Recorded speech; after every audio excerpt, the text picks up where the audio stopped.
قال غاضبا: لقد وقفتم تشاهدونه يهين بطلا ولم تفعلوا شيئا، لم نجرؤ حتى على التنفس. ثم أمر: اقطعوا إصبعا. سحبنا نحن الحراس شفراتنا وهوينا بها على أيدينا بلا أي تردد. امتلأ الهواء بصوت تحطم عظامنا المروع وفحيح أنفاسنا المكتومة. كان القائد لو هو الضحية هنا، لذا لم نتوقع مشاركته، لكن وقفته المخيفة أوحت بأنه كان سيتخذ كلاود تيون كرهينة فورا لو طلب منه ذلك. عندما رفعنا نحن الحراس أصابعنا المقطوعة، لاحظ هو بالتأكيد أن معظمنا كان يفتقد أصابع أخرى بالفعل. بعضنا بقي له 8 أصابع وبعضنا 4 فقط، بالكاد تكفي لإمساك السيف. هكذا كان كلاود تيون يفرض انضباطه المرعب علينا. ثقافة ووشانة العسكرية كانت تجد طرقا لصدمته بلا شك. أخيرا نظر كلاود تيون نحو القائد لو، سأله: ما اسمك؟ أجاب لو: سيدي، هل تقول إنك قتلت كل فرسان ووان؟ نعم، يمكنك إرسال رجال للتحقق. ابتسم تيون وقال: رأيت حركاتك للتو ليست سيئة. زفر القائد لو بهدوء مجيبا: شكرا لعدالتك سيدي. ثم جاء صوت يصرخ بهلع من البوابة. صرخ: أيها السيد الشاب كلاود، لا تمنحه هذا الفضل العسكري. اقتحم تشاو يينغ الساحة وتجمد مكانه عندما رأى القائد لو واقفا هناك. شحب وجهه تماما وسقط على ركبتيه في لحظتها بخوف. نظر إليه كلاود تيون كأنه حشرة وقال: جئت لتخبر ابني ألا يكافئ لو أيضا؟ رد برعب: لا، كنت أمزح فقط. صرخ تيون: عد لمنزلك. أخبر والدك شخصيا أنك قيد الإقامة الجبرية لعام كامل ومجرد من كافة مناصبك العسكرية فورا. كان وجه تشاو يينغ يتصبب عرقا، رأى الدماء تملأ الأرض وفهم بالضبط ما حدث هنا، ثم زحف خارجا من القصر على يديه وركبتيه كالجبان. لقد عرف أنه محظوظ جدا لخروجه حيا. سحب كلاود تيون شارة خشبية منحوتة تحمل رمز قائد الفرقة الرابعة وهي رتبة أعلى. قال له: يا لو، هذا من أجل إنجازك العسكري المتميز جدا. تمت ترقيتك إلى عريف وستتلقى 50 مجموعة من المعدات العسكرية و5 خيول حربية و100 تيل من الفضة الخالصة. أجاب لو: شكرا لك أيها القائد. ثم نادى تيون اسمين: سون كوانغ وسون مانغ. تقدمنا نحن الاثنان للأمام بأصابعنا المقطوعة للتو.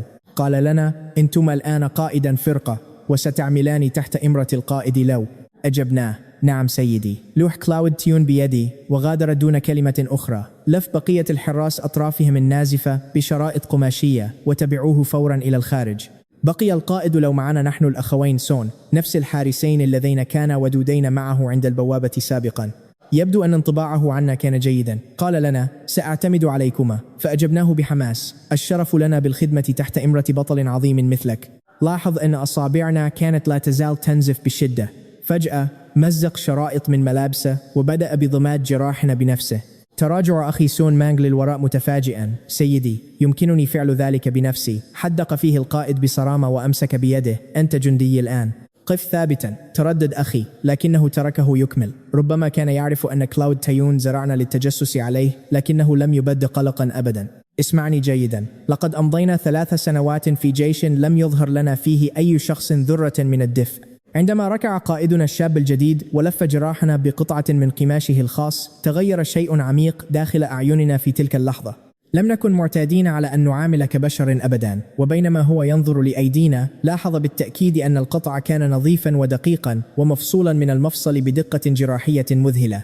أدرك أننا سيافون خبراء وأننا لم نظهر أي تردد في تشويه أنفسنا، وهذا يعني أننا رأينا مصير من يتراجع. ولأنا لكلاود تيون كان مبنيا على الرعب الخالص وليس على الحب أبدا، لكن الرعب يمكن استبداله. أحضر حارس المؤن 100 تيل من الفضة الخالصة وعربة محملة بدروع الصدر الجلدية المتينة. كانت الصناعة بدائية، لكن بالنسبة لجيش ناشئ أي شيء أفضل من لا شيء. 5 خيول حربية كانت جاهزة. ثم رأيناه يكسر حوالي تيلين من الفضة من السبيكة بأصابعه العارية بكل سهولة وسلمها للحارس المذهول. قال له: اشترى لك وللشباب مشروبا. اتسعت عين الحارس منبهرا بقوة أصابع قائدنا المرعبة بقدر انبهاره بكرمه السخي. وضع الفضة في جيبه بسلاسة وقال: تم عد كل شيء والتحقق منه سيدي.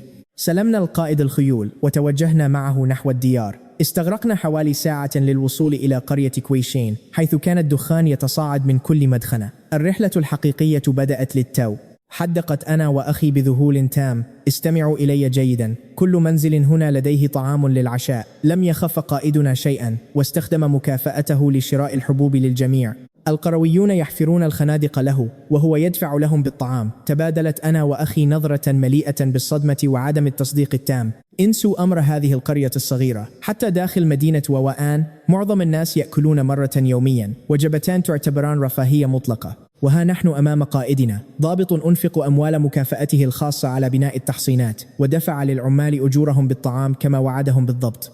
كان هذا يفوق أي شيء رأيناه في حياتنا. بمجرد دخولنا القرية خلفه ركض الجميع نحوه، أطفال وشيوخ يهتفون ويلوحون له بحماس. هتفوا قائلين: لقد عاد قائد الفرقة. ابتسم هو بهدوء. لم يكونوا يعلمون بعد أن قائدنا العظيم قد أصبح عريفا الآن.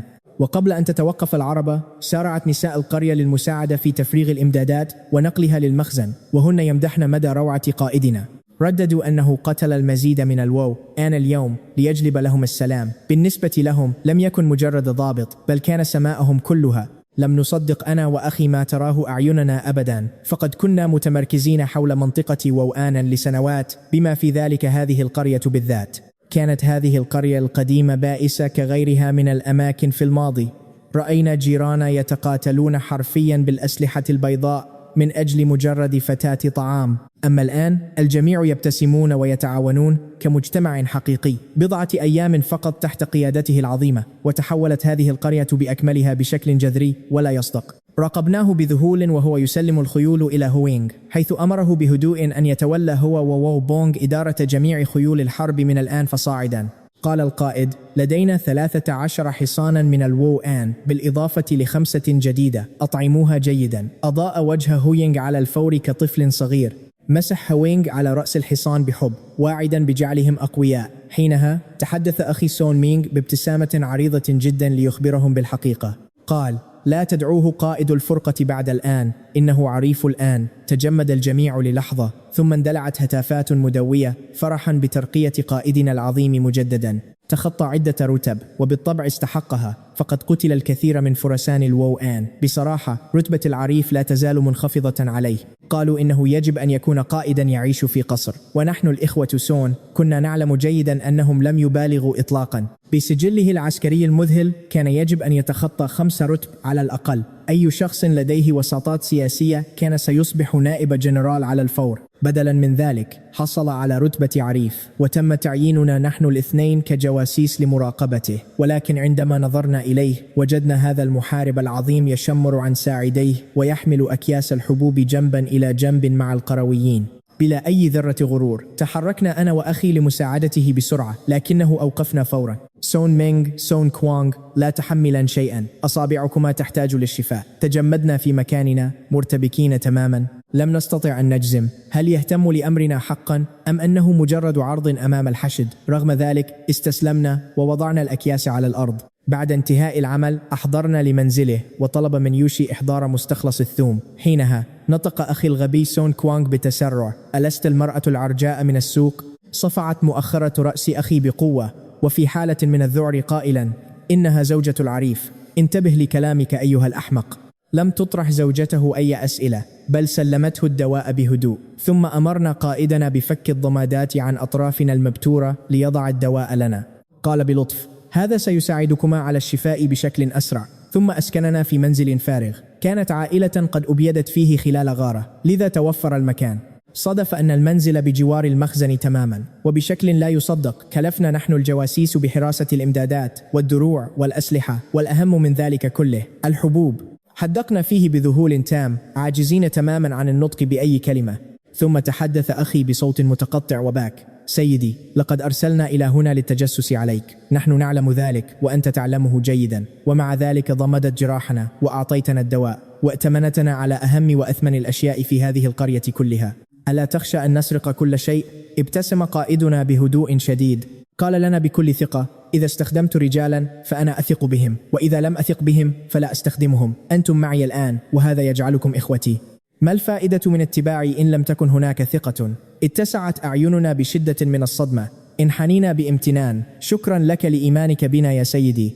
أقسمنا أننا سنؤدي واجبنا، لكنه أجابنا ببرود: لا تقلقوا بشأن تقديم التقارير لكلاود تيان، أخبروه بما تحتاجون لإخباره به، أنا لا أمانع أبدا.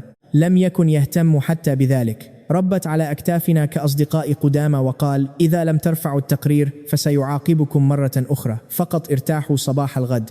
وأضاف: لا تأتوا إلى الممر وأيديكم بهذه الحالة. ثم ابتعد عنا ببساطة. بجانبي أمال أخي سون كوانغ رأسه للخلف يفرك عينيه الدامعتين بقوة. تمتم وهو يخفي دموعه: تبا للرياح والغبار. بينما كان صوتي مخنوقا بالمشاعر همست له: أخي، أعتقد أننا وجدنا أخيرا شخصا يستحق الاتباع حقا. لاحقا راقبنا لو يانغ ولو، وهما يقدمان له تقارير التقدم حول حفر الخنادق. أخبراه بحماس أن الجميع يحفرون بجدية بعد هجوم اليوم بلا أي تكاسل. ثم سأله بلهفته: سيدي، هل صحيح أنك أصبحت عريفا الآن؟ أومأ بهدوء: صحيح، لا يزال ينقصنا الرجال، لكن واصلوا العمل الجاد. يوما ما سأجعلكم قادة فرقة برواتب مجزية، وسأجد لكم زوجات صالحات أيضا. تدخل لو هو بوقاحة قائلا: أنا لا أريد زوجة جميلة، أريد واحدة سمينة. فانفجر قائدنا العظيم ضاحكا من أعماق قلبه على كلامه، مازحه قائلا: يا فتى، لديك ذوق ممتاز. راقبناه يوزع عليهم دواء لجروحهم ويصرفهم، بينما كان نايين يسيطر بنجاح على قرية سونهان. استعدوا لهذه الصدمة. عندما عاد لمنزله كان مرهقا أكثر من اليومين الماضيين مجتمعين. ذلك المحارب المدرع كان تحديا مرعبا وشاقا بالنسبة له. رغم مهاراته الأسطورية، كان واضحا أنه استنزف كل قوته الجسدية ليتمكن أخيرا من إسقاط ذلك الوحش. إنها علامة واضحة على أن جسده لم يصل لذروته بعد. أحضرت له يوشي حساء اللحم الدافئ وفركت كتفيه هامسة: سمعت بما حدث اليوم. قالت بقلق: كان الأمر خطيرا جدا. ربت بهدوء على يدها: المعارك دائما خطيرة، لكنني سيطرت على الوضع. فتنهدت قائلة: وسمعت أيضا أنك انهارت من الإرهاق التام. اسمعوا جيدا، سمعنا أن قائدنا دفع حدوده البشرية في ذلك اليوم. الإرهاق كاد يقتله. كان الأمر مرعبا حقا. لقد دفع القائد جسده النحيل لتجاوز نقطة الانهيار تماما، لكن قيل إن السيدة يوشي همست له بخجل عن حل سري لإنقاذه. تقنية تعافي سرية وقديمة توارثتها عائلتها عبر الأجيال لمساعدته. قالت إن هذه الطريقة العجيبة قادرة على استعادة قوة المحارب بالكامل بعد المعارك الطاحنة. تقنية عظيمة تليق بالملوك حقا. عانق القائد زوجته بحنان. تقول الشائعات إنها خجلت بشدة وانسلت من بين ذراعيه لتذهب بسرعة وتجهز الماء الساخن من أجل استحمامه. أثناء ذلك أخرج قائدنا العظيم والسخي 80 تيل فضي من أصل 100 التي كسبها ببراعة، واحتفظ ب20 فقط من أجل لو يانغ ويايون.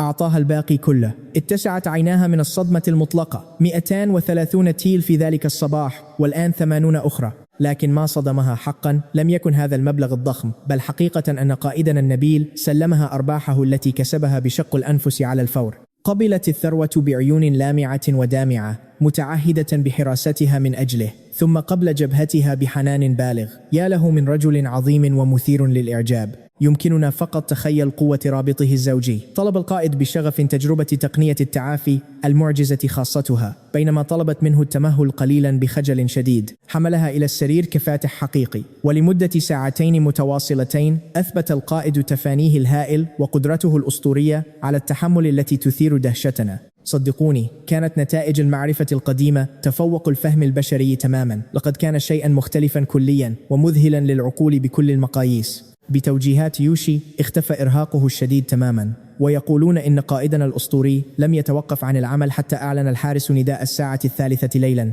بعد نوم عميق استيقظ قائدنا الشرس في الصباح الباكر كعادته، وكان يشع بهالة لا تصدق ومخيفة حقا من فرط النشاط.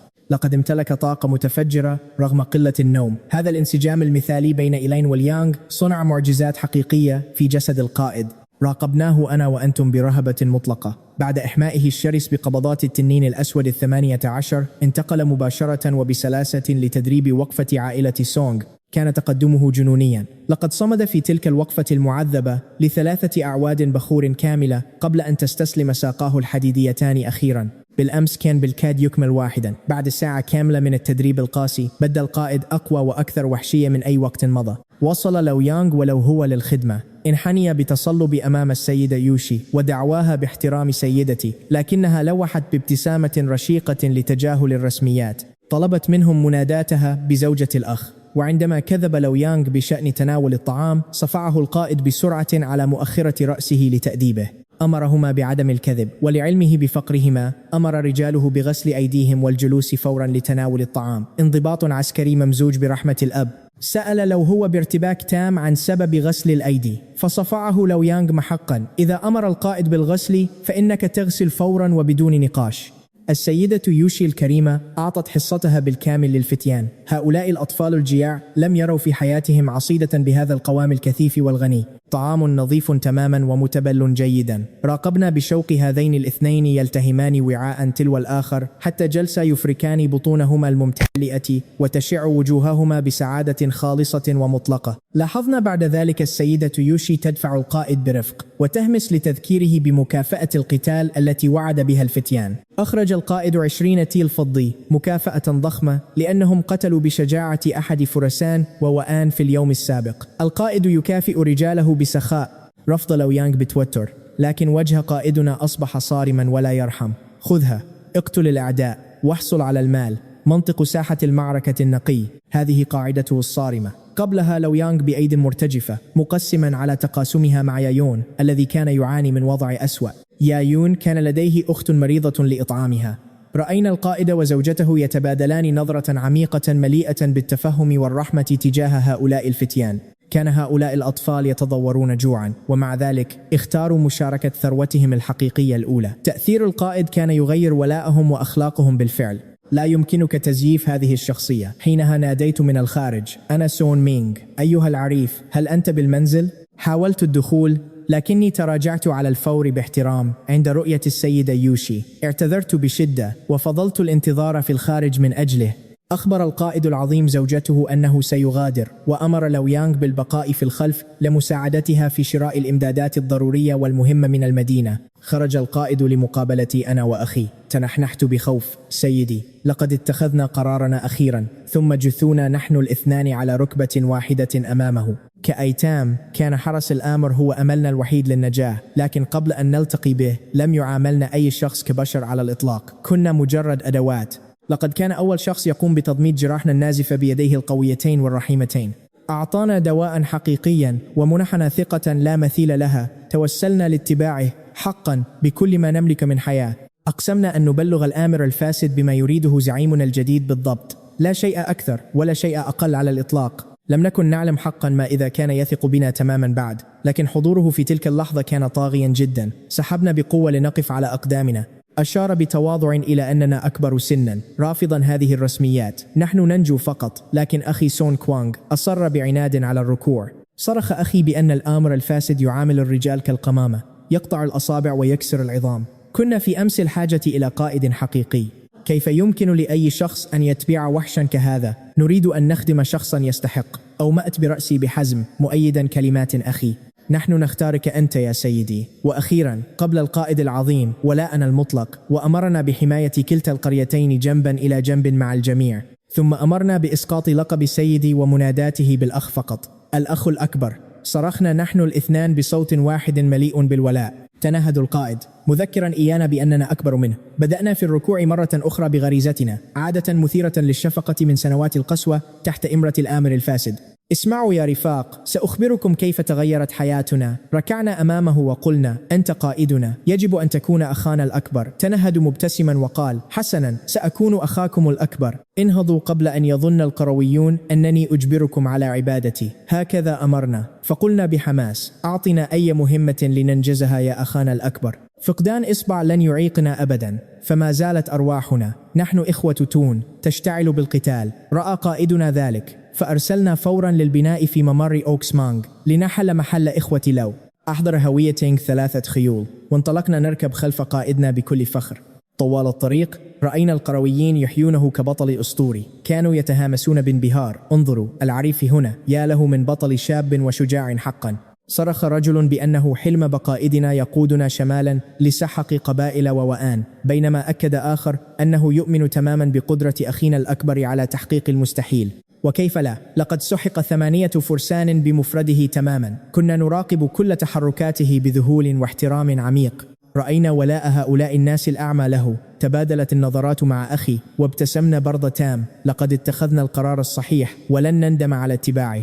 عند موقع البناء وجدنا نيان هناك بالفعل يشرح تصميم الخنادق العبقرية لمجموعة من العمال بجدية تامة. وقف قائدنا خلفه بهدوء يستمع. كان نيان يقول: العريف يريد منا أن نسحق فرسان ووآن داخل هذه الخنادق. علينا الحفر 5 أقدام إضافية وزرع القاع بأوتاد خشبية حادة. عندما تسقط خيولهم فيها سيهلك الفرسان حتما أو يصابون بعجز دائم. استدار نيان فجأة ووجد قائدنا يبتسم له. أصابه الذعر. سيدي، كنت أهذي فقط، لكن أخانا الأكبر ربت على كتفه بكل فخر. أنت محق تماما، هذا ما فكرت فيه، نفذ ذلك. أضاء وجه نيان بالسعادة. أساليب تشجيع قائدنا تصنع المعجزات في النفوس. أدرك قائدنا موهبة الفتى فورا وأراد توجيهه بحكمته. أشار إلى الخندق وسأله لاختباره: ولكن ماذا لو نجا فارس ووآن محظوظ من الفخ وتمكن من الهرب؟ سيحذر الآخرين بالتأكيد. هنا قست عين نيان فجأة وامتلأت بالكراهية. إذن سنملأ القاع بأوتاد رفيعة لدرجة أن من يسقط لن يخرج سليما أبدا. حتى الدروع الشبكية لن تحمي كل شبر من أجسادهم. وبدون خيولهم سيضطر الجرحى للزحف ببطء وعذاب للعودة عبر هذه البراري المفتوحة والقاسية. الذئاب ستنهي المهمة قبل أن يقطعوا ميلا. ضحك قائدنا: أنت عبقري. هل هذا قاس؟ صرخ نيان. قسوة؟ إنهم يذبحون قرويين بلا رحمة. إنهم يقتلون النساء والأطفال العزل. أيا كان ما يفعلونه بنا سنرده لهم 10 أضعاف. أتمنى لو أحفر هذه الفخاخ حتى باب ملكهم. انفجر العمال بالهتاف. كلمات قائدنا وتوجيهاته غير التقليدية لامست شيئا عميقا ومؤلما داخل أرواحهم. فكل شخص يقف هنا قد فقد عزيزا بسبب الووآن، عائلات، أصدقاء وجيران. لقد أمضوا حياتهم يركضون ويختبئون لأن الجيش عجز عن حمايتهم، لكنهم كما رأى قائدنا لم يولدوا جبناء أبدا. هل تتخيلون ما حدث؟ إنهم رجال شجعان، أبناء عائلاتهم، وقد سئموا من مطاردتهم كالحيوانات. بعبقرية مطلقة زرعت كلمات قائدنا بذرة انتقام مشتعلة في قلب كل رجل على هذا التل الجبلي. أشار قائدنا بثقة نحو بقعة تبعد ميلا واحدا وقال: سنبني كوخين للحراسة هناك بالتحديد. حراسة متناوبة على مدار الساعة. بمجرد رصد فرسان ووآن يجب على كل رجل قادر في القريتين أن يحمل سلاحه ويأتي إلى هنا فورا. صرخ فينا بشراسة: لا يهمني حتى لو استخدمنا أسناننا، سنقتل كل واحد منهم بلا رحمة. أجل، اقتلوا أندال ووآن. رفع 100 رجل معاولهم يصرخون بصوت واحد وعيونهم محتقنة بالدماء وعروقهم بارزة بغضب جنوني. حتى نحن إخوة تون جرفنا هذا الحماس. لقد انضممنا إلى الجيش في البداية فقط لنأكل، لكن وقوفنا وسط 100 رجل مشتعل جعل دماءنا نحن أيضا تغلي. لاحظنا كيف ارتاح قائدنا، فبالأمس فقط كان يقاتل وحيدا بينما هرب الجميع وتشتتوا خوفا. أما اليوم وبفضله أصبحوا مستعدين للقتال. لقد تسامح ولم يلمهم أبدا على هروبهم السابق. سنوات من القمع الوحشي من الأوآن والمسؤولين الفاسدين جعلت هؤلاء الناس ينسون تماما أنهم يمتلكون كرامة وشجاعة. لقد أثبت لهم أن قبضاتهم خلقت حقا لحمل السلاح. تركنا قائدنا لمساعدة نيان بينما وقف هو يراقب المشهد بأكمله بنظرة ثاقبة وعبقرية. كنا نراقب الرجال يحفرون بغضب يلعنون الأوآن مع كل ضربة. كان قائدنا ينظر إليهم وكأنه يتذكر عالما آخر. بدا وكأنه يرى فيهم روحا ثورية. أناس لا يملكون شيئا لكنهم يبنون كل شيء بأيديهم العارية وهدفهم المشترك. لم نفهم سره لكننا أدركنا احترامه لتلك الروح، وها هو قد أيقظها بقوته المذهلة أمامنا. خططه العجيبة كانت تسير خطوة بخطوة، لكن أولويته الفورية كانت الطعام. أمر يايون بصرامة بتجهيز وجبتين كاملتين يوميا لجميع العمال، وهو أمر لم نعتده. حصص كاملة بلا تقنين، فالحبوب لم تكن مشكلته أبدا. مستودعات الإقطاعيين في ووآن مليئة ومتروكة للتعفن، لكن طالما يمتلك قائدنا الفضة فقد جعل طعامنا بلا نهاية. إنها طرق عجيبة لكنها تضمن ولائنا التام. استراتيجيته الحقيقية كانت تتشكل بوضوح مرعب أمامنا، فهذا الممر الجبلي هو الطريق الوحيد للعبور من الشمال القاحل. بمجرد الانتهاء من التحصينات والسيطرة على هذه النقطة سيسير الوآن مباشرة إلى منطقة قتل محققة في كل مرة يهاجموننا. ثم سيختار 50 من أفضلنا نحن العمال ليدربنا بأساليبه العسكرية المذهلة التي جلبها من عالمه ليحولنا إلى جنود حقيقيين لا يقهرون أبدا. هل ترون دهاءه؟ بالنسبة لقائدنا لم يكن الممر مجرد دفاع، بل مزرعة حقيقية لحصد الإنجازات العسكرية. كل رأس من ووآن تعني ترقية، فضة وموارد لنصبح أقوى. حساباته العسكرية كانت مرعبة وعبقرية حقا.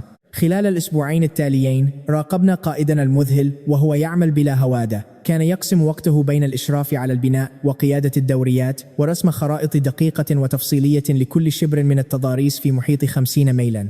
بفضل عبقريته اكتملت التحصينات وامتلأت الخنادق بالأوتاد الخشبية المدببة والمميتة.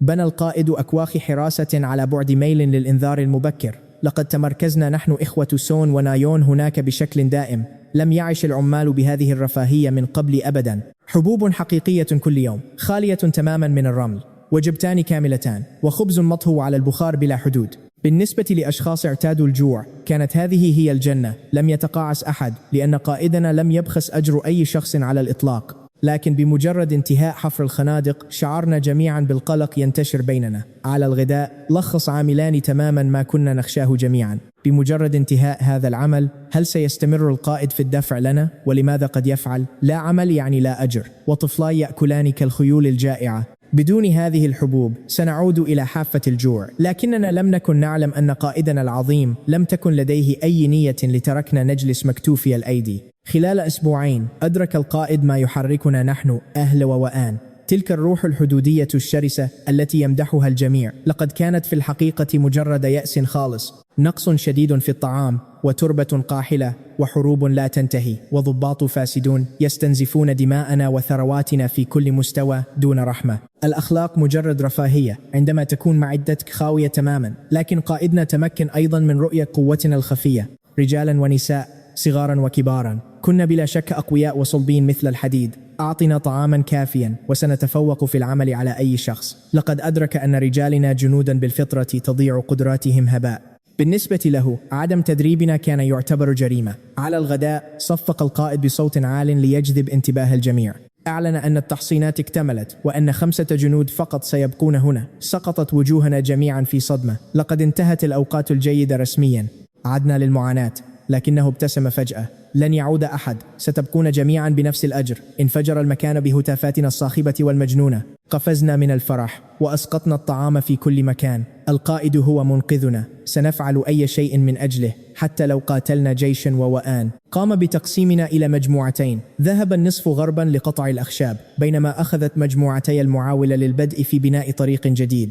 بناء طريق كامل. نحن حقا لم نسمع بشيء كهذا من قبل. فالطريق الحقيقي والممهد الوحيد هنا بناه الإمبراطور المؤسس قبل أكثر من 100 عام. لا أحد يهتم بصيانة الطرق. في عقولنا الطرق تتشكل ببساطة عندما يمشي عدد كاف من الناس على نفس المسار. أمرنا القائد بنحت 4 مسارات مسطحة لعجلات العربات بين قريتي كويشين وسونغ هان، واسعة بما يكفي لتدحرج عربات الدفع بسلاسة وسرعة. أدرك بعض الشباب الأذكياء بيننا خطته العبقرية على الفور. لقد كانت فكرة مذهلة. هذا جعل نقل الإمدادات بين القرى أسرع بكثير، بينما هز آخرون أكتافهم غير قادرين على فهم أهمية طريق مسطح لا ينبت أي حبوب. بعد ذلك أخذ القائد لو يانغ جانبا. كان لو يانغ يحوم بتوتر وهناك شيء يشغل تفكيره. أخي الأكبر، لقد أوشكت حبوبنا على النفاد. أعطتني زوجتك 100 تيل لشراء المزيد، لكن ما تبقى لدينا يكفي ل3 أيام أخرى فقط.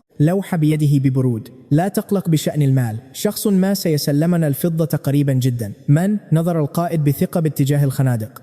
تتبع لو يانغ نظراته، لكنه لم يفهم شيئا. اعتقد أنه حتى لو نجحت الفخاخ فإنها ستصطاد عددا قليلا فقط من الفرسان.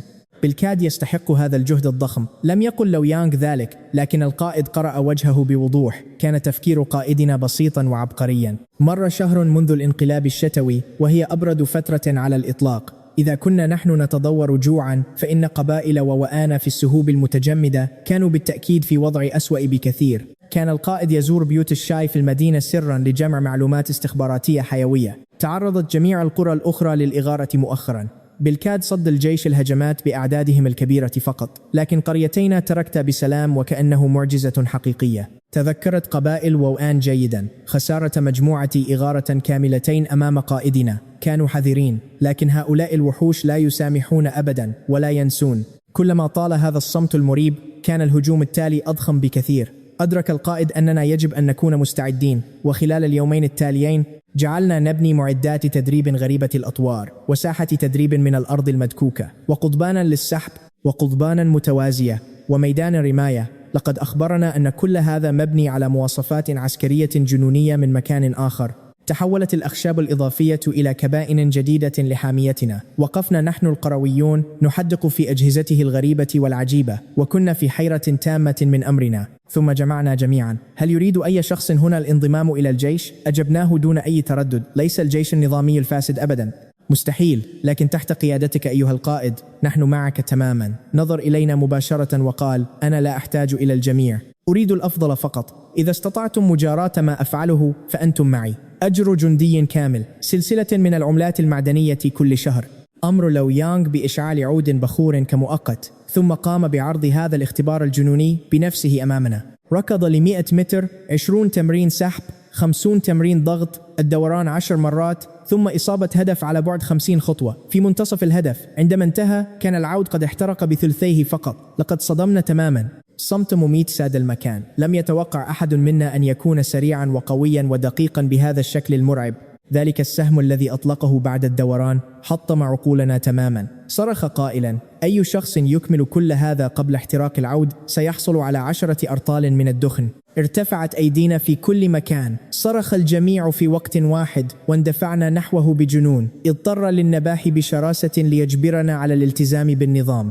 هدوء. إذا أردتم أن تكونوا جنودي فإن الدرس الأول هو الانضباط المطلق. اصطفوا في طابور واحد تلو الآخر. تقدم رجل ضخم داكن الوجه يدعى هيرنيو أولا. كان مبنيا مثل ثور ضخم، والمثير للدهشة أنه تمكن من اجتياز 20 تمرين سحب رغم وزنه الثقيل. التمارين الباقية تركته يلهث بشدة، لكنه أنهى كل شيء فعلا ضمن الحد الزمني، حتى أنه تمكن من إصابة الهدف بسهمه وإن لم يكن في المنتصف. كنا نعلم أن معيار القائد وحشي، خاصة بالنسبة لنا نحن الذين عشنا نصف جياع. تعمد قائدنا رفع المعايير بشكل جنوني. أرادنا أن نفهم أن نكون جنوده ليس كحفر الخنادق. تطلب الأمر مهارة حقيقية. اجتاز 20% فقط، أما البقية فصرفهم قائدنا، لكنه سمح لهم بالتدرب معنا دائما بلا أجر. لكن خمنوا ماذا؟ نالوا الحبوب مقابل التطوع في نوبات حراستنا الليلية ودورياتنا، مجرد نصف رطل يوميا. هدأ هذا التكتيك العبقري الجميع. أي طعام يعني النجاة هذا الشتاء؟ تضخمت صفوفنا إلى 27 رجلا، بينهم هويينغ مع الخيول. فرض علينا تدريبا يوميا وحشيا. قاعدته كانت مرعبة وبسيطة: لا تمرين، إذن لا يوجد طعام. قسمنا قائدنا العبقري إلى 3 فرق قتالية. قاد لو يانغ الفرقة الأولى، وتولى نايا يون الثانية، بينما ترأس أخي سون مينغ الفرقة الثالثة. بين تبادل نوبات الحراسة والتدريب البدني اليومي المجنون، أضاف هذا القائد المذهل ركوب الخيل إلى منهجنا القاسي. كنا قد غنمنا 13 حصانا من الووان و5 من القائد. كان علينا نحن رجاله إتقان الركوب قبل أسر المزيد. أجبناه بحماس: نعم سيدي. اسمعوني. فهمه للحرب كان أسطوريا، سواء في المناوشات الصغيرة أو المعارك الطاحنة. كان قائدنا يدرك تماما المبادئ الثابتة لقتال الأسلحة البيضاء، وكأنه من عالم آخر. تكتيكه: استخدم نواتك النخبوية لسحق تشكيل العدو. اختراق خطوطهم يعني تحقيق النصر بأقل تكلفة ممكنة. عبقرية خالصة. علمنا كيف حطم 800 فارس بقيادة جاينغ لي، 100,000 في شوين، وكيف أصبح شيمان أسطورة في ممر هولاو. لكن هذه الاستراتيجية الجنونية تتطلب قائدا حقيقيا في المقدمة، شخصا يمتلك كاريزما وقوة مرعبة تجعلنا نحن جنوده نتبعه نحو الموت المحتم دون تردد أبدا. حدد هذا القائد بجرأة هذا الممر الجبلي كقاعدتنا المؤقتة. كانت تدريباتنا تؤتي ثمارها بشكل مثالي ومذهل، لكن شيئا ما ظل يزعج قائدنا لأيام. كان تهديد الوواني يخيم علينا كالمقصلة، جاهزا للضرب في أي لحظة. لو كانت قوات الحدود متحدة حقا لكان قلق قائدنا أقل. لكن جو تايشون كان يتاجر سرا مع العدو، وما زلنا نحن نجهل ما إذا كان القائد كلاود تيون متورطا في هذا الخائن. أعطى فرقتنا تعليمات مفصلة بشكل لا يصدق. لماذا؟ لأنه خطط للاختفاء لبضعة أيام لتعقب مسار تهريب جو تيشن القذر بنفسه. كانت المكافآت العسكرية مجرد فكة، لكن الإغارة على خط إمداد تاجر فاسد هذا هو الربح الهائل. عندما امتطى حصانه عائدا للقرية اندفع نحوه القرويون المذعورون، صرخوا بأن جنود العريف قد وصلوا فجأة لإلقاء القبض على قائدنا العظيم. اعتقاله؟ على ماذا؟ زعموا أنه يعمل مع قطاع الطرق، وهؤلاء الحثالة كانوا في منزله الآن يضايقون زوجته. صرخوا: أتينا لإحضارك. رأينا كيف تحولت هالته لبرودة قاتلة ثم غليان مرعب. يلمسون زوجته، ركل حصانه ليندفع نحو منزله في ركض غاضب ووحشي أذهلنا. تبعناه بسرعة، نظرة واحدة لساحته، وانفجرت نية القتل المرعبة لديه. كان العديد من القرويين ملقين على الأرض بعد تعرضهم للضرب المبرح. حاصر عشرات البلطجية المسلحين السيدة يوشي يحدقون بابتسامات مقززة. سخروا قائلين: سمعنا أن زوجة لو كانت جميلة حقا. لم نتوقع هذا الجمال أبدا. لقد رمى بمسيرته العسكرية ليلعب دور قاطع طريق. ستموتين أيضا، لكن كوني لطيفة معنا أولا وربما نتركك تعيشين. هذا الوغد الصاخب لم يكمل جملته القذرة أبدا أمام غضب قائدنا. بوم! اخترق نصل قائدنا صدر الوغد من الخلف فجأة. تجمدت ابتسامته الغبية. حاول الوصول لسلاحه، لكن لولو المقبض بقسوة شيطانية لتتحطم أضلاعه تماما. ركل الجثة أرضا، ووقف هناك كإله. حرب مرعب، وسيفه يقطر دما، يرمقهم جميعا بنظرة قاتلة. لا أحد يتحرك. يا للسرعة الخارقة! تناثر الدماء على وجوههم قبل أن يستوعبوا ما حدث. سحب زعيمهم الشاحب الوجه مذكرة وهو يرتجف بخوف. صرخ: لو أنت عريف بالجيش تآمرت مع قطاع طرق جبل الثدي بأوامر القائد. نحن هنا لاعتقالك. صرخت: يوشي زوجي، وركضت نحوه. ترجل عن حصانه بسلاسة وسأل بحنان: هل آذوك؟ هزت رأسها: لا، لقد جئت في الوقت المناسب. فجأة وصل قرويون يحملون المعاول والفؤوس وأي شيء حاد. حاصروا هؤلاء البلطجية بالكامل. لقد انقلب الوضع فجأة. حاول الزعيم الشاحب الخداع صارخا برعب: تحدي أوامر القائد يعتبر خيانة عظمى. هل أنتم جميعا متمردون؟ رأينا نظرة قائدنا تتحول لجليد مطلق. كانت السيدة يوشي عائلته الوحيدة وخطه الأحمر الذي لا يمكن المساس به أبدا.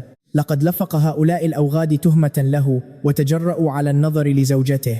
حتى لو لم يلمسوها كان ذلك وحده جريمة لا تغتفر وحكما بالموت المؤكد. سار مباشرة نحوهم بقبضة بيضاء على مقبض سيفه المرعب، ثم فحص مذكرتهم ببرود.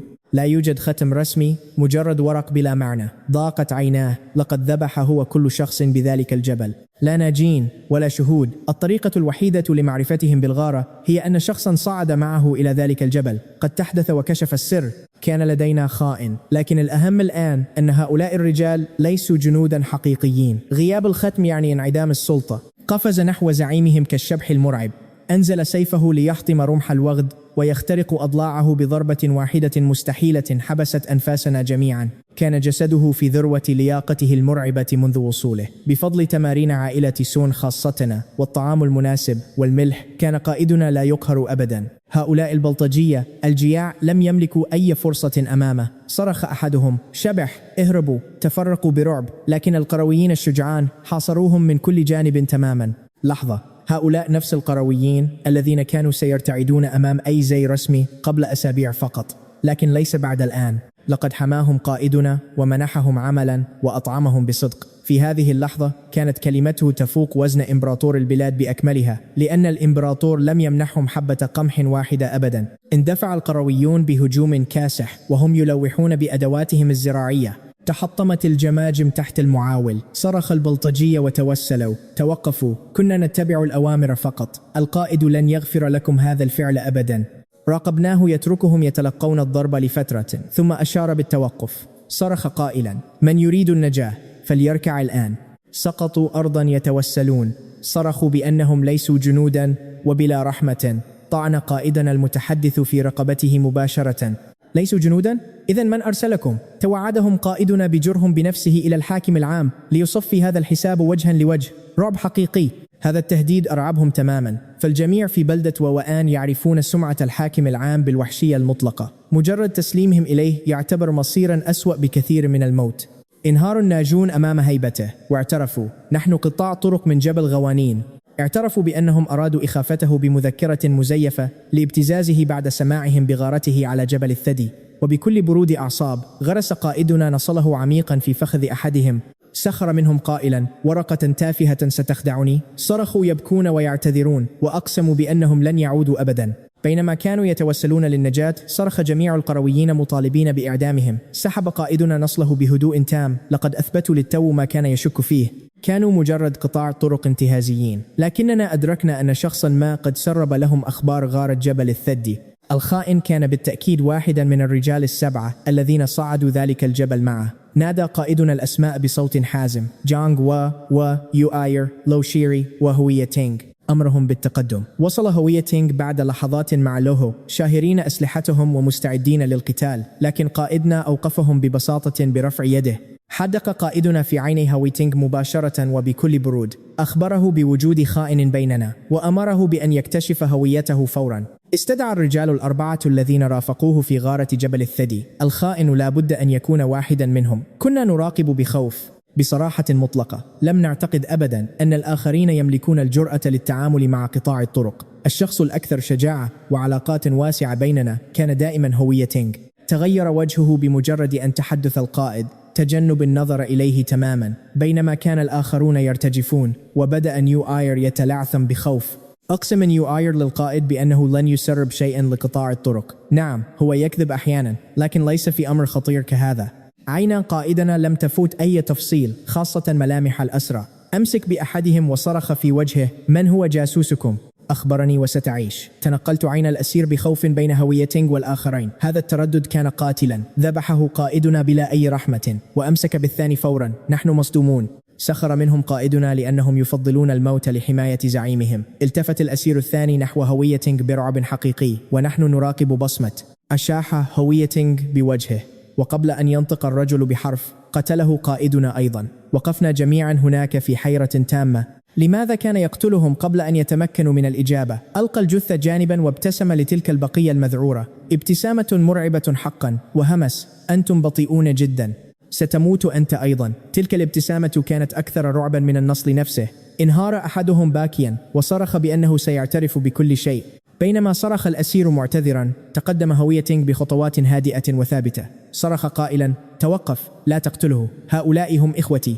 شهقت القرية بأكملها صدمة. هوية تينغ المتعاون والهادئ والمجتهد هو نفسه زعيم قطاع طرق جبل غوانين؟ أمر لا يصدق. العصابة الأكثر رعبا في المنطقة، المسؤولة عن قتل العشرات من الأبرياء، كان يقودها الرجل الذي يقف بيننا. تقول الأساطير أن زعيمهم وحش ضخم يبتلع الأطفال كاملا. لم يتخيل أحدنا يوما أنه هذا الصياد اللطيف الذي يتدرب معنا. حدق قائدنا فيه بنظرات جليدية قاسية وسأله: كيف عاملتك؟ لم يستطع هوية تينغ النظر إليه وأجاب بصوت خافت: أفضل من أي شخص آخر.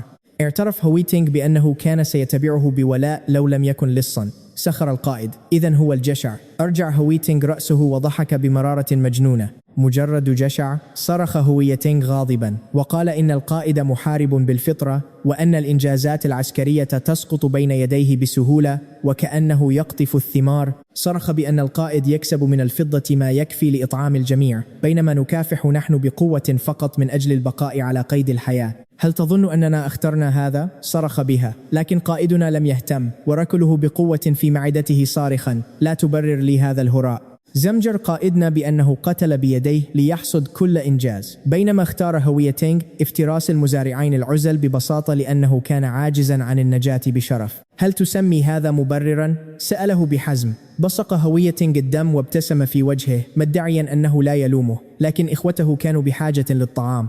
وصفه بأنه أغنى رجل هنا، واعترف بأنه يعلم استحالة هزيمة قائدنا في قتال مباشر، لكنه لن يستسلم بهدوء أبدا مهما حدث. وفجأة ارتعشت ذراع هوية تينغ وانطلق سهم خفي من كمه مباشرة نحو جمجمة القائد. صرخنا برعب: أحذر! ألقت يوشي بنفسها لتكون درعا له. حبسنا أنفاسنا رعبا، لكن هوية تينغ قلل من شأن ردود فعل قائدنا المجنونة بشكل سيء جدا. القائد كان يعرف بالفعل أنه الخائن قبل حتى أن ينادي اسمه. لقد سمح له بالاقتراب لهذه الدرجة لأنه كان مستعدا تماما. قبل أن ينطلق السهم كان قائدنا قد تفادى الهجوم وميض من نصله السريع، وسقطت كلتا يدي هوية تينغ على الأرض مقطوعتين من المعصم. صرخ هويتينغ بألم وحقد: أنا أكرهك يا لو، كيف تحظى أنت بزوجة بهذا الجمال الفائق؟ صرخ بمرارة بأنه رآها أولا في السوق، لكن تشاو تايشان أجبره على اختيار شخص آخر لتجنب المشاكل، وانتهى به الأمر مع امرأة قبيحة بينما أخذها القائد. شعرنا بالاشمئزاز حقا.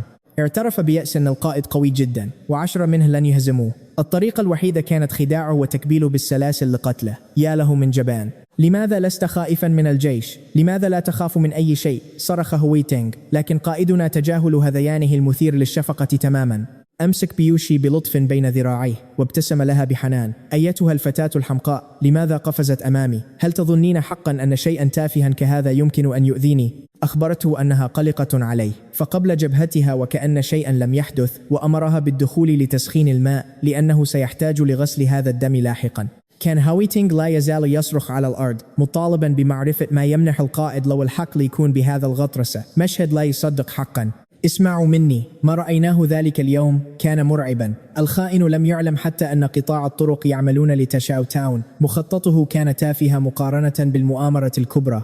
لقد تصرف الخائن بدافع الغيرة والطمع بثروة قائدنا. راقبنا قائدنا يقف فوقه وينظر إليه باحتقار. أخبره أنه ليس جبانا مثله. دوي صوت قائدنا بثقة تامة. قال إنه عندما أراد امرأة وقف أمام البلدة بأكملها وطالب بها علنا دون أي اختباء. كان يمتلك قوة وحشية تثبت ذلك. لماذا قد يخاف؟ لقد سخر من ذلك الخائن الجبان لأنه يمتلك الجرأة فقط لرفع سيفه ضد أبناء جلدته. أخبره أنه سيرتعد بمجرد رؤية جندي من وو آن. تحولت عين الخائن للون الأحمر مليئة بالألم، الغضب الخالص والرعب المطلق من قائدنا. كان القرويون يصرخون مطالبين بدم الخائن. راقبنا قائدنا وهو يمشي بهدوء خلف تلك الحثالة، ثم وجه حديثه إلى الحشد الغاضب. أعلن بصوت حازم أن وينغ أصبح لصا وقتل الأبرياء، واليوم سيقوم بإعدامه ليكون عدالة مطلقة لأرواح الموتى. هوى سيفه بضربة واحدة وتدحرج رأس الخائن على التراب، لكن قائدنا لم ينتهوا هنا. لقد قام بإبادة كل قطاع الطرق المتبقين دون رحمة. ثم التفت لمواجهة القرية. حذر الجميع بأنه إذا لم تتحد قريتان كجدار حديدي فإن الغرباء سيستمرون في المجيء لسلب ما نملكه نحن. كانت نظرته مرعبة حقا. توعد بأنه إذا قام أي شخص بتسريب أسرارنا للغرباء فلا يجب عليهم أبدا أن يختبروا غضبه. رأينا كل رقبة في الحشد تنكمش من الخوف. أي مخططات تافهة كان يخطط لها أي شخص ماتت في تلك اللحظة بالضبط. ثم نادى على لوه. أمر بتقديم الحبوب والدواء لكل قروي. وقف بشجاعة لحماية زوجته في ذلك اليوم. لقد كافأ كل قروي دافع عن يوشي ب5 قطع من الفضة. حدث ذلك هناك أمام أعين الجميع المذهولة. لقد حرص على أن ترى القرية بأكملها ثمن الولاء الحقيقي، مكافأة رجاله بسخاء وعلانية تامة. يا له من قائد عبقري. هكذا يضمن أن يتقدم الجميع في المرة القادمة. لكنه لم يرتح في منزله. أخرج خريطة وحدد جبل غوانين على بعد 30 ميلا جنوبا. كان تفكيره بلا عيوب. قطاع الطرق لا يرسلون قوتهم الكاملة للهجوم أبدا. كان هناك المزيد في مخبئهم، وكانوا يعرفون بالفعل عن قائدنا. لقد قرر إبادتهم جميعا هذه الليلة قبل أن تتمكن تلك الحثالة من الاستعداد حتى. ظننا أنه سيأخذ رجاله المعتادين، لكن عينيه الثاقبتين استقرتا علينا نحن الإخوان سون. كان وضعنا في القرية لا يزال حرجا للغاية، بما أننا كنا لا نزال نعتبر تقنيا جواسيس للقائد العسكري السابق. أخذنا لذبح قطاع الطرق سيربطنا به برباط الدم المشترك. بعد هذه الليلة لن يكون هناك طريق للعودة بالنسبة لنا. أمر بسرج الخيول. أخبرنا أننا سنرافقه. أضاءت وجوهنا من الحماس. أدركنا أن هذا هو اختبارنا الحقيقي، وكنا نتوق لإثبات أنفسنا. وصلنا إلى الجبل، ربطنا الخيول وبدأنا التسلق.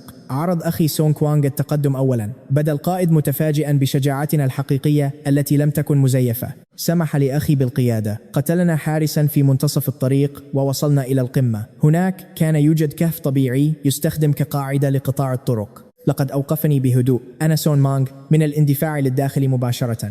الكهف ضخم الأصوات، تردد صدى صوت خشن يسأل إن كان هذا رقم 9. رمق سون كوانغ القائد بنظرة اعتذار شديدة بسبب الضجيج. ربط بهدوء على كتف كوانغ وهمس قائلا اتبعوا خطواتي. راقبنا بذهول وهو يسحب قوسه مصوبا نحو المنعطف. لقد قرأ ظل الرجل ببراعة تامة على ضوء المشاعل عندما أطل برأسه. سهمه اخترق جمجمة الرجل قبل أن يلمح شيئا حتى اندفع للداخل مبدلا سلاحه إلى السيف، وواجه مباشرة 8 من قطاع الطرق يشربون حول النار. تجمد الجميع في مكانهم لنصف ثانية، ثم صرخ قطاع الطرق محذرين من الهجوم. قبل أن يسقطوا كؤوسهم اخترق سهمي صدر أحدهم. لم يكلف القائد نفسه عناء النظر إلي حتى، لقد اندفع للأمام كوحش كاسر. هؤلاء الأوغاد لم يمتلكوا أي مهارة، سكارى ومهملون. شاهدنا قائدنا يحصدهم واحدا تلو الآخر مثل القمح تحت منجل دموي. بالقتال إلى جانبه طهرنا الكهف في دقائق معدودة، وأثناء تفتيش المكان ركل سون كوانغ الفوضى في المعسكر بإحباط شديد. تذمر كوانغ أمامه: هؤلاء الحثالة مثيرون للشفقة، لا توجد عملة واحدة، إنهم لا يستحقون حتى أن يطلق عليهم قطاع طرق. توقعنا وجود غنائم نظرا لسمعتهم المخيفة، بدلا من ذلك لم نجد سوى خرق قذرة، أسلحة مكسورة، ولا شيء ذا قيمة على الإطلاق. ثم وجد كوانغ رسالة على إحدى الجثث، سلمها للقائد فورا. راقبنا ملامح وجهه تتجمد من الصدمة وهو يفتحها ليقرأها. كانت الرسالة موجهة إلى هوينغ، ومن الواضح أنها كتبت بواسطة شخص ذي سلطة عالية. كانت الرسالة الغامضة تحث على التحرك السريع، لكن التوقيع كان من إحدى البلدات الحدودية الست الأخرى، حامية عسكرية ضخمة مثل ووآن. لابد أن المرسل كان شخصا رفيع المستوى في الجيش، شخص طموح وخطير بما يكفي لزرع عميل في هذا العمق. تذكرنا أن هوينغ انتقل إلى هنا قبل 4 سنوات كصياد بسيط، كان يختفي في الجبال لأسابيع، ولم يشك أحد في أمره أبدا. بعد فترة وجيزة من وصوله بدأت مشكلة قطاع الطرق هذه بأكملها، ولكن ما هي مهمته الحقيقية والمرعبة؟ بالتأكيد لم يكن يدير عملية تهريب مثل رجال تايشن. هؤلاء اللصوص كانوا فقراء مدقعين بشكل لا يصدق، لا ذهب، لا حديد، ولا ملح، يعيشون في كهف رطب بأسلحة خردة. أدرك قائدنا أن هذا لا يتناسب مع أي نمط تهريب. أنتم مثلي تماما، تدركون أن هذا اللغز خطير. القائد احتفظ بالسر لوقت لاحق، ثم استدار لينظر إلينا نحن الإخوة. اعتذر لنا لأنه سحبنا إلى هنا بلا فائدة. ابتسم كوانغ بابتسامته الخشنة المعتادة، وأخبر أخينا الأكبر ألا يكون مهذبا هكذا. أقسم كوانغ أن مشاهدته وهو يقاتل أفضل من قضاء ليلة مع امرأة. فن دموي خالص. ضحك القائد وصفع ذراع كوانغ بمودة. ضرب أخي كوانغ صدره بقوة، وأخبر القائد أننا لسنا جبناء، كنا نتوق بشدة لتمزيق أولئك الأوغاد في المعركة القادمة. لفت انتباهي شيء غريب. كنت أتفحص جدار الكهف بدقة، وفجأة سمعت صوت نقرة خفيفة. انفتح جزء من الصخرة ليكشف عن سلم سري يغوص في ظلام دامس. تبادلنا نحن الثلاثة النظرات المذهولة، ثم حدقنا في الهاوية السحيقة. أمسك قائدنا العظيم بشعلة وتقدمنا بثقة وسيفه مسلول. سرت أنا وأخي خلف ظهره القوي مباشرة، وكل حواسنا في حالة تأهب. كانت الجدران تقطر ماء. أدركنا بوضوح أن هناك ينبوعا حارا يختبئ في مكان ما بالأسفل. بعد 30 درجة دخلنا غرفة حجرية مغلقة، طاولة خشبية وصندوقان فقط، والطاولة مليئة برسائل تحمل جميعها توقيع هاو شياو السري. أيا كانت القذارة التي مارسها هوينغ هنا، فمن الواضح أن شخصا مهما في حامية المدينة المجاورة كان يحركه كدمية. المراسلات كانت كثيفة ومدروسة. أدرك القائد فورا وجود مؤامرة ضخمة. بينما كان يفكر تقدمت أنا وفتحت تلك الصناديق الغامضة. انفجرت الغرفة ببريق الفضة الخاطف. 1100 تايل مكدسة. أمرنا القائد بأخذها كلها، ثم ركض للأعلى ليبحث عن قماش للعب. حزمنا أنا وأخي كل شيء وحملناه للخارج بصعوبة، وبمجرد خروجنا لبر الأمان أشار القائد بإصبعه نحو الحزم الثقيلة على ظهورنا. قال: إن كل ما نحمله لنا. تجمدنا مصدومين، نظرنا لبعضنا، ثم جثونا على ركبة واحدة احتراما وطاعة له. أقسمنا أنه أخونا الأكبر للأبد. سحبنا للأعلى بهدوء قائلا إننا قاتلنا معه وسنتقاسم الغنائم ببساطة. هنا انهار أخي كوانغ بالبكاء كالطفل. لقد كبرنا بلا أب. أمنا ربتنا بمفردها وبشق الأنفس. أقسم أنه لم يعاملنا أحدا بهذا الكرم والطيبة في حياتنا سوى أمنا. بك كوانغ بحرقة، رافضا كل هذا الثراء. طلب 100 تايل فقط ليشتري بها حرية حبيبته سو من ذلك المنزل السيء السمعة. كدت أصفع هذا الغبي. صرخت قائلا: إن سو أطول مني فكيف سيتزوجها؟ لكنه ابتسم ببلاهة زاعما أن النساء الضخمات يجلبن الحظ السعيد. سعلت حينها بحرج شديد. اعترفت للقائد العظيم أنني أيضا بحاجة ل100 تايل فقط من أجل فتاة أخرى في نفس ذلك المكان.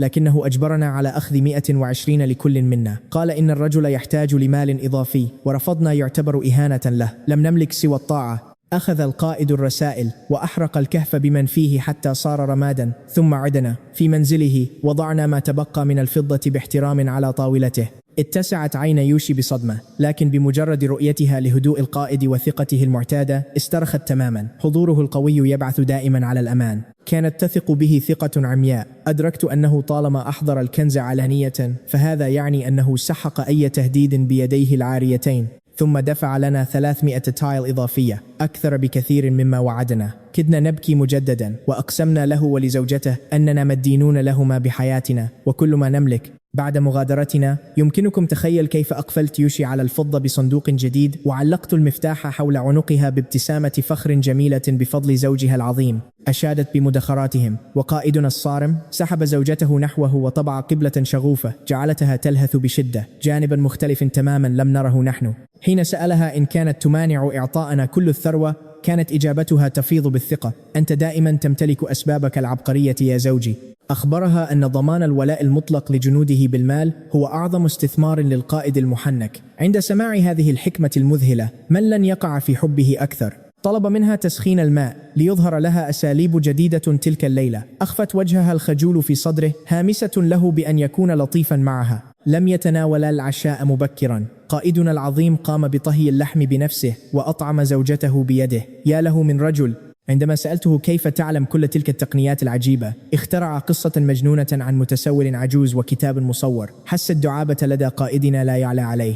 ضحكت زوجة أخي بهستيريا على إجابته حتى كادت تبصق عصيدتها في الغرفة. في الصباح التالي وبعد تدريبنا بوحشية انطلق ليطلب مسامير حديدية شائكة لنشرها في كل مكان. عقله العسكري مرعب ومذهل في نفس الوقت. عبقريته الدفاعية واضحة. دع العدو يستنزف طاقته في فخاخنا ثم نسحقهم بلا رحمة. إنه حقا إله حرب في ساحة المعركة. في غضون ذلك دفعنا لتجاوز حدود البشر. بدا وكأنه يمتلك معرفة من عالم آخر، مؤمنا بأنه لا يوجد جندي ميؤوس منه بل مدربون فاشلون. مع اللحوم الوفيرة والتغذية المثالية وتدريباته الجنونية كان يصهرنا ببطء لنصبح مقاتلين وحشيين لا يمكن إيقافهم أبدا. خرجت أنا وأخي نترنح بوجوه شاحبة جدا بينما حدق القائد فينا بصمت. خمن فورا أننا جلبنا فتيات منزل المتعة إلى هنا. لم نملك سوى الإيماء برؤوسنا شاعرين كحمقى محرجين للغاية أمام هيبته. لقد منحنا غرفة واحدة بسرير كبير. كان يتساءل بصدمة كيف دبرنا نحن الأربعة أمرنا هناك. نعم، كان موقفا غريبا. قبل أن ينطق خرجت زوجاتنا، إحداهن ممتلئة وجميلة والأخرى نحيفة وتشع منهن السعادة. انحنينا باحترام بالغ وألقينا التحية على قائدنا العظيم. ربما ظن أننا نبدو مثيرين للسخرية معا كراهب سمين وآخر نحيف، لكن مهلا لقد وجدنا أخيرا نصفنا الآخر والمثال بفضله. بدلا من الغضب قام بتهنئتنا حقا وطلب من زوجاتنا الاستقرار هنا وعيش حياة كريمة وطيبة في حمايته. ثم صفعنا بقوة على مؤخرة رؤوسنا ليوقظنا من أحلام العشق الوردية. صرخ بحزم عسكري: ركزوا، لدينا عمل شاق لننجزه فورا. ذكرنا بصرامة أن وقت العودة لمكتب القائد للإبلاغ قد حان. لقد حان وقت لعب دور الجواسيس المزدوجين من جديد. شعرنا بالخزي الشديد لكوننا جواسيس عليه، لكنه لوح بيده متجاهلا الأمر. قال بثقة ترعبنا: أنتم تعرفون ماذا تقولون وماذا تخفون. توجهنا للضياع بينما انطلق قائدنا مباشرة نحو الحداد الكسول، ونكز العجوز ديلو ليوقظه ويبدأ في تشكيل فخاخه القاتلة والعبقرية. عرض عليه القائد عملا. انتفض ذلك العجوز فورا عند سماع سيرة المال وعصر ذراع قائدنا بابتسامة جشعة وعريضة. ناداه بالعريف الكبير، ثم رسم القائد ببساطة شكل مساميره الحديدية المرعبة في التراب ليتعرف الحداد على هذا التصميم المميت في لمح البصر. راقبنا الحداد، 3 أجيال في عائلته. ظن أنه رأى كل شيء. سأله القائد عن السعر وحرك الحداد معداد الحساب: 100 تيل. لكن قائدنا رفع يده ببساطة: 50. العرض الأخير. تذمر الحداد من تكلفة الحديد الخام، فاستدار القائد وبدأ يمشي بعيدا. أفخاخه الغريبة لم تكن بحاجة لصلب عالي الجودة، مجرد حديد خام مصهور ومصمم كأشواك لتدمير حوافر الخيول. إنها عبقرية حقا. تيل واحد لكل منها كان سرقة. ذعر الحداد حين ابتعد قائدنا وصرخ: انتظر. حسنا، 50. توقف القائد وطلب 100 رأس سهم إضافية. أنت تستنزفني هكذا تذمر الحداد، لكن قائدنا اكتفى بالتحديق فيه بصمت مرعب بارد، فتنهد الرجل بشكل درامي ومسرحي. اعتبر رؤوس السهام هدية لبطلنا المحلي. لقد جعلت ووان فخورة. دفع له القائد المال فورا، ثم سأله عما إذا كان قد فكر في نقل متجره بالكامل. أدركنا أن القائد أراد حدادا مخصصا لقريتنا ليصنع أسلحتنا، لكن الرجل لم يكن مهتما بعد، وقائدنا الحكيم لم يضغط عليه في هذا الأمر إطلاقا. كان سيعود لهذا الأمر لاحقا. اشترى 100 سهم إضافي، وعندما وصلنا أنا وأخي أخيرا للقائه هناك قام بهدوء بتوزيع السهام الجديدة علينا نحن الاثنين. تذكر رمية أخي سون مينغ في الكهف البارحة. لقد رأى إمكاناتنا الحقيقية وعرف أننا أفضل بكثير في استخدام الأقواس من السيوف. لقد وثق بنا لتدريب الآخرين على الرماية الآن. خطته العظيمة كانت تكتمل وتتخذ شكلها النهائي. خنادقه العجيبة اكتملت. حفر مخفية تحت الثلج، وبمجرد وصول تلك الأشواك ستصبح كلتا القريتين حصنا منيعا ومغلقا بالكامل. أمر لا يصدق حقا. أي فرقة إغارة من ووان ستركب مباشرة نحو فخ الموت العبقري هذا. حسنا، استعدوا للمفاجأة الآن. بالكاد عبرنا البوابة حتى حاصرنا القرويون بحماس يصرخون: أيها العريف، لقد أتى الووان. سألهم قائدنا بصدمة وتوتر: أين؟ عند الممر. الخنادق. جميعهم ماتوا. رمش القائد غير مصدق، مدركا أن فخه المرعب قد قضى عليهم وانتهى الأمر بالفعل. كان القرويون يتعثرون ببعضهم البعض لمحاولة رواية القصة، يلوحون بأذرعهم ويمثلون المشهد أمامه. قالوا إنه بعد مغادرتنا مباشرة رأوا دخان نار الإشارة في ممر أوكسمانغ. قالوا إن كلمات القائد ألهمتهم ألا يكونوا جبناء، لذا أمسكوا بأدواتهم وركضوا إلى هناك بشجاعة. وعندما وصلوا إلى هناك لم يصدقوا. فرسان الووان كانوا أمواتا بالفعل. الخيول والرجال مكدسون فوق بعضهم في خنادقه القاسية والمدمرة. كم عددهم؟ سألهم قائدنا بهدوء شديد. هل أصيب أحد؟ هزوا رؤوسهم بقوة. لم يصب شخص واحد، ولم يطلق سهما واحدا حتى. ركبت تلك الحيوانات مباشرة نحو حفر القائد وماتت على الأوتاد. ظنوا أن السماء تعاقبهم، لكننا نحن كنا نعرف الحقيقة تماما. إنها استراتيجية العريف العبقرية. أفخاخه الغريبة فعلت كل شيء. هو المعجزة الحقيقية، لكنه لم يكترث إطلاقا لكل هذا الإطراء والمديح. لمح يوسيا تبتسم في الحشد، ثم ببساطة طقطق بصوته، وانطلقنا جميعا بسرعة جنونية نحو ممر أوكسمانغ لنرى ذلك بأنفسنا. من مسافة بعيدة رأينا لو يانغ ونيون يتبختران بسترات جديدة من جلد الغنم ويتباهيان بها أمام كل من حولهما هناك. حصادنا الأول المثالي، ولم نضطر حتى لرفع إصبع واحد. وعندما رأى هؤلاء الرجال قائدنا يقترب راكبا، خلعوا ستراتهم الجديدة من جلد الغنم وركضوا نحوه كالأطفال المتحمسين تماما. نظر بفخر إلى جثث الووان الأربع الممدة بترتيب على الأرض بفضل أفخاخه، وابتسم ببرود كحيوان مفترس. عمل رائع. كان ناون يبتسم بشدة. قال: إنه لم نكن نحن، بل كانت خنادقك المرعبة. كان يجب أن ترى وجوههم عندما ابتلعتهم الأرض. لم نرى الووان يبدون بهذا الضعف من قبل. قام لو يانغ بتمثيل المشهد المذهل بأكمله، مقلدا تعابيرهم المذعورة وهم يسقطون في الحفر. كان الجميع يضحكون بشدة، لكن القائد ظل جادا وأمرهم بالحفاظ على صيانة تلك الحفر المميتة، استبدال الأوتاد المكسورة وتجديد التمويه. والأهم من ذلك كله ألا ندع راكبا واحدا من الووان يهرب حيا. يا له من مرعب. أي ناج سيكشف سر أفخاخه العبقرية. ثم أخرج القائد 20 تيلة وسلم واحدة لكل رجل حاضر هنا دون تردد. أعلن أن هذا القتل سيسجل في سجلاتهم، وإذا أرادوا الحبوب فليستبدلوها في القرية. كان الرجال في قمة السعادة بقيادته السخية. ركزوا معي هنا. كانت هذه أول مرة يقتل فيها أي شخص غيره جنود الووان في منطقتنا. لن يصدق أحد في ووان أبدا أن مجموعة من المزارعين البسطاء قد أبادوا دورية مسلحة بالكامل دون إطلاق سهم واحد. أشار القائد إلى ستراتهم الجديدة قائلا: ارتدوها بفخر. قاعدته الجديدة كانت حاسمة: أي شيء تأخذه من عدو ميت فهو لك، وغنائم الخنادق تقسم بالتساوي. إنها قيادة عادلة ووحشية. عرض ناون سترته على الحارس الليلي بدلا من ذلك. كان الفتى أصغر من الجميع هنا، لكن تفكيره كان أكبر منهم جميعا. فرمى له القائد شارة عسكرية بتقدير: أنت قائد الفرقة الآن. هذا الممر بأكمله مسؤوليتك. حاول ناون الرفض بشدة، مدعيا أنه لا يملك الخبرة الكافية لمثل هذا الأمر، لكن القائد أسكته تماما. لقد قتل ناون جنديا من الووان بيديه قبل أسبوعين. لقد استحق هذه الثقة المطلقة عن جدارة. تحمل المسؤولية. هكذا أمره، ثم ألقى شارة أخرى إلى لو يانغ. أصبحوا قادة فرق الآن. نيايين سيدير هذا الممر. كلفهم بالدوريات والأمن. أخبرهم أن كل شيء يعتمد على الجدارة العسكرية. اعتدل كلاهما باحترام شديد وشكراه على ثقته الكبيرة بهما. لقد أرسلنا نحن الأخوان سون إلى المدينة مع الرؤوس الأربعة لجمع المكافأة. كان الجميع يعيشون في حالة من الحماس الشديد. كانوا يعلمون أنه سيوزع المكافآت بإنصاف. وفي هذه الأثناء أمرنا بسحب خيول الووان الميتة من داخل خنادقه العميقة. بناء على تعليماته العسكرية الغريبة قمنا بذبحها على الفور، صفينا دماءها وأفرغناها ودفن الأكباد السامة، ثم نصبنا قدورا ضخمة فوق النيران وبدأنا بغلي لحم حصانين كاملين. أما الحصانان الآخران فقد أمرنا بتقطيعهما إلى شرائح وتجفيفهما بالدخان على رفوف خشبية من أجل خطة التخزين الخاصة به. رائحة طهي لحم الخيل انتشرت عبر التلال. توافد الناس من كل مكان. نحن جنوده لم نرى أو نتذوق لحما حقيقيا منذ عصور، وحتى القرويون لم يأكلوا سوى الغزال الذي اصطاده هو سابقا. هل ترون الآن لماذا نتبعه؟ راقبنا أهل القرية وهم يتضورون جوعا. لم يتذوقوا اللحم منذ عام. اقترب الأطفال ولعابهم يسيل. أيها القائد، هل يمكننا فقط شمه؟ لن نأكل، دعنا نقترب فقط. مشهد يدمي القلب.